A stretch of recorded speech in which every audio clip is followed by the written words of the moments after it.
History is a circle. The names change, but the playbook stays the same. 4,500 years ago, a king named Eannatum realized he had a problem. He wanted his neighbor's land, but his people didn't want a massacre. So he wrote the first page of the divine playbook on war. He told his army he was anointed. He claimed the god of war had personally ordered the hit. Suddenly, his greed wasn't a crime, it was a holy mission. He discovered the ultimate hack for the human conscience. If the gods command the slaughter, you aren't a murderer, you're a servant.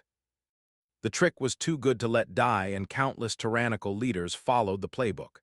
Constantine stole it for the Romans, painting crosses on his shields and telling his men they were conquering for Christ. Centuries later, Mussolini sat at the same table, making the state a religion so he could numb a nation to atrocity. They all knew the secret. Wrap a war in a prayer, and the blood on your boots starts to look like a blessing. Fast forward to right now, March 2026. The guidebook is wide open again.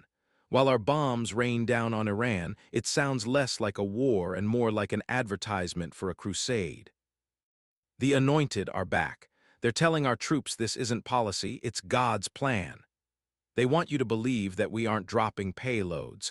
We're just sprinkling holy war over the desert like it's sacred water. A divine cleansing for a new Armageddon. It's the perfect divestment. If you're anointed, the rules of men don't apply.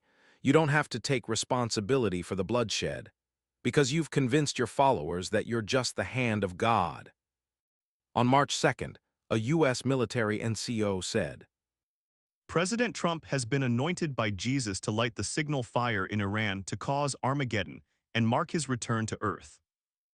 the names of the kings have changed, the weapons have evolved, but the holy book on war remains the same. In the silence of the aftermath, there are no miracles, only the corpses of someone's children. Only by claiming a God has blessed our soldiers, on a so-called holy war, can our leaders manipulate believers, to be morally numbed, to the massacre of our own species.